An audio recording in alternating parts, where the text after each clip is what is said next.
kata Nabi SAW lagi, dan 3 golongan yang Allah Subhanahu wa taala cukup benci ialah: 1, al-fakhurul mukhtar. Fakhur maksudnya orang yang suka bangga diri. Aku buat tu, aku buat ni, akulah. Kalau tak kerana aku, ini ciri-ciri orang yang ada sifat fakhur. Dan yang kedua, al-mukhtal. Mukhtal, sombong.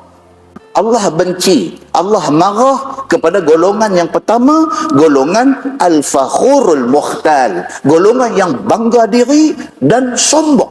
Allah tak suka. Wa antum tajiduna fi kitabillah. Hampa boleh jumpa tentang golongan yang Allah tak suka ni di dalam Al-Quran.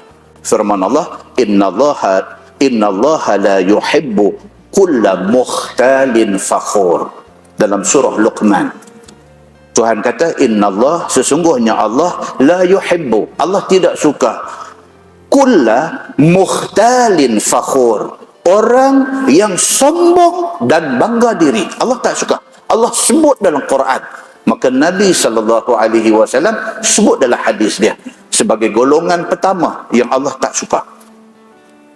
Yang kedua, golongan yang Allah benci, yang Allah marah, wal bakhilul mannan. Orang yang bakhil, kedekut, tidak sahaja dia kedekut, dia al-mannan. Dia suka mengungkit kebaikan yang dia buat. Kedekut tu dah tak bagus.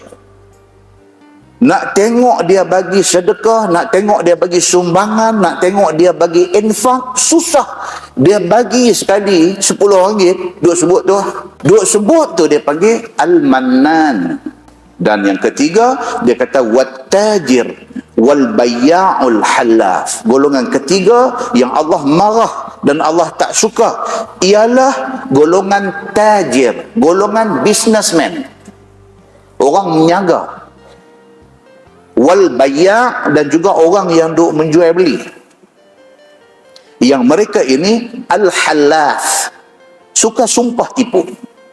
Ada kata ni jam ni beli, kalau tak beli rugi ni, dia tak keluar dah ni. Ini limited edition. Dia tak keluar dah jam ni. Kalau lambung tak pecah. Memang lambung tak pecah. Kalau hampuk baru pecah. Dia kata ni jam ni bagus ni, lambung tak pecah. Kita pun dengar sekali lalu macam kata jatuh tak pecah.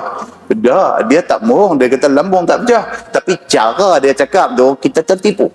Golongan ini menyaga tapi tipu orang.